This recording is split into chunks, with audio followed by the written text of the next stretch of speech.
Hello, Lock Haven. My name is Dr. Matthew McKeag, a professor of communication here at Lock Haven University of Pennsylvania, and you're listening to the HavenCast, a show made by communication students and faculty here at LHU. So today I'll be chatting with two familiar faces, Tristan Kleinfelter. Hey guys. Tristan's back, as well as Cassie Keller. Hi, everybody.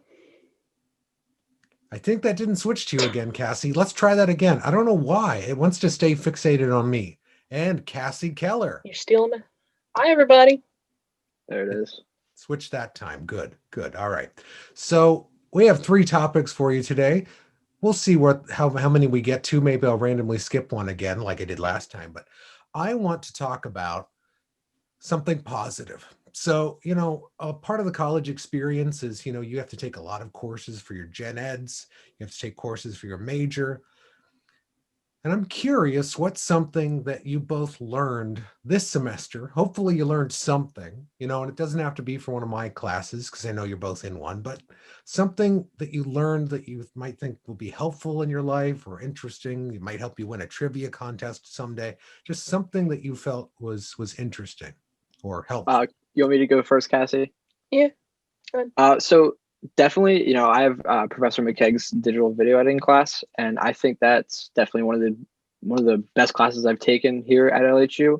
Only because in the class, he teaches a lot of different things to improve on our editing skills for our videos. So to be able to take those skills onto a professional level, would be very helpful for me. And I'm trying to think of the best thing we've done in the class. Probably whenever we had to do the audio fix where we put our voices over like an actual movie scene was definitely the best thing we've done in that class. Oh, good. Honestly, I'm glad you like that. The replacing of an entire film soundtrack and audio. Cool. I did that. Will Smith. Tristan voiced the character of Will Smith and Will Smith's kid at the same time, right? Didn't you do both?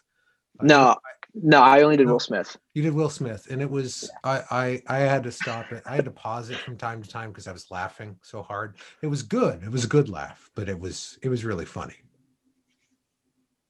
Honestly, that was one of my favorite projects from that class too. So yeah, that was definitely one. You both picked the same one? Now wait, Cassie, you can't answer that. That's cheating.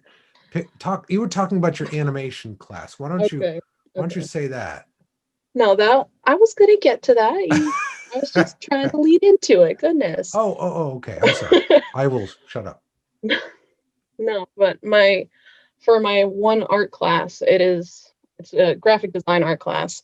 I've learned a lot from that. I've learned to work with Photoshop, and recently we got into After Effects.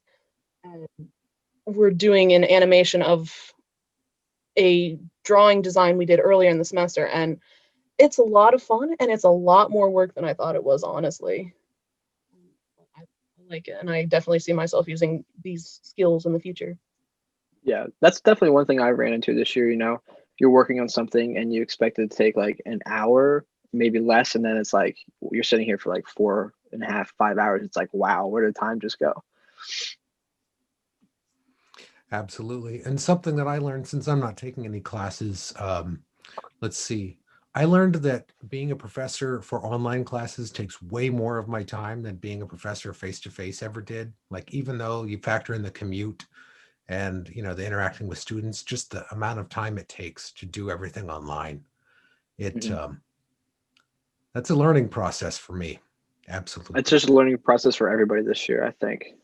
Yeah. So I think so too. And I think we'll be okay. So I think our odds are better than perhaps Tristan's next topic, because I think we're going to be perpetually mad at some of these. So Tristan, go ahead. What were you thinking about talking about for the second segment? So for the second segment, I thought of something because I do this on a daily.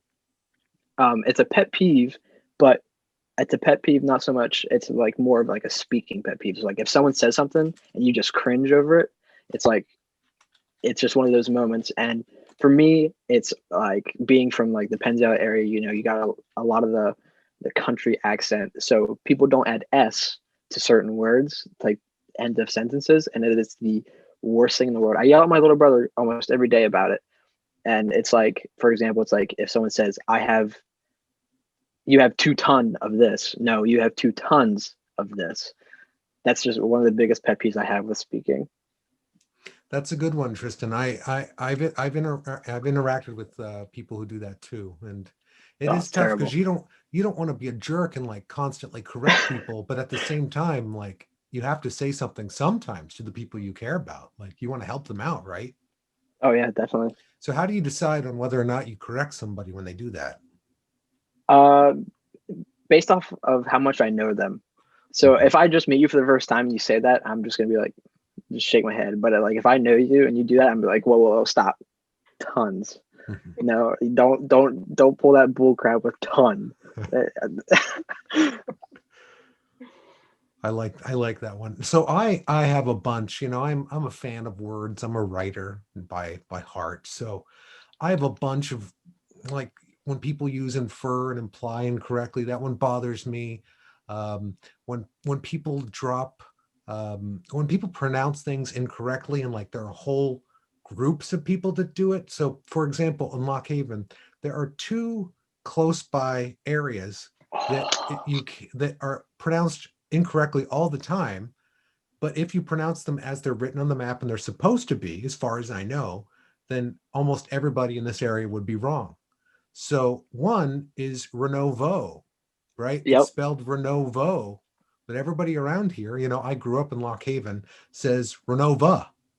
And exactly. I always feel like the crazy person when I'm like, wait a minute, it's Renovo, isn't it? And then even closer than that is Castania, but people say Castina around here. I don't know if you've Okay, interacted with that one. I have Um, not. it's just across the bridge, like the J Street Bridge when you're Okay, going. It's that little place over that way. So Castania is the way that one bothers me. But then I also hate when people drop kind of these phrases or statements that everybody does, but I think people tend not to think about them. Something like "it is what it is." To me, when that's said, it's like a way of giving up or it's a way of accepting the status quo. Like I hate that. I hate that phrase because when somebody says I've it, said that. I know it's in our speech, like a lot of people say it, but I feel like if you take a look at what that actually means, like some people admit defeat, they say they don't want to change it. I want to, Mhm. that one bothers me. Also, I have nothing to hide. That one bothers me a lot when people are like, sure, you can track everything you want, government or computer or Facebook, you can track That's everything. that's exactly what I literally. That's funny because I just had a discussion post this past week, and I literally said that in my answer Oh, you about it. said I have nothing to hide. I have nothing to hide, so the government can do whatever they want. Tristan, well, geez, I'm glad I didn't mention my other pet peeve when people say Weird Al Yankovic. Yeah. Oh, okay. One time. Tristan did that one time, and I'm never gonna let it down. But it's okay. I like Tristan. I like you, Tristan. And then Cassie, do you have one? I don't have a pet peeve that bothers me, but I have one that people correct me on all the time. Uh, Sometimes if I'm not paying attention, if I say water really fast, it'll come out water. Okay, you're from New Jersey. Pretty much, yeah. Water. So those are some good pet peeves. And then let's see. Oh, Cassie, you said you wanted to segue off of this to our last kind of topic. Yes, because I have another pet peeve that it bothers me. Okay, when radio stations play Christmas music before Thanksgiving, it drives me up the wall. When I got a question for you guys, when do you think it is too early to play Christmas music? Anytime before December. As soon as December 1st hits, that's I think that's around Christmas time. So December and on. I think that's a good answer. So in places like stores and public outings, I think it should be December. That makes sense to me. Then we can go, okay, that we sufficiently gave Thanksgiving enough time. Let's celebrate December. I feel like to get us in the shopping spirit, stores are now playing at the day after Halloween. Like I feel like that's what it's turned into. Yes. But at the same time, you got to think though. There's not really, so to say, like a Thanksgiving song, like Thanksgiving music, like there is Christmas music. So it's kind of hard. you can't really play Thanksgiving music if there really isn't any. That So sounds like an opportunity. what's the next thing? That's true, Tristan. That's very true. Adam Sandler had a Thanksgiving song back in his early Saturday Night Live days. Adam Sandler has a lot of good songs. He does. That sounds like an open market to me. Why aren't there more fall songs? Yeah.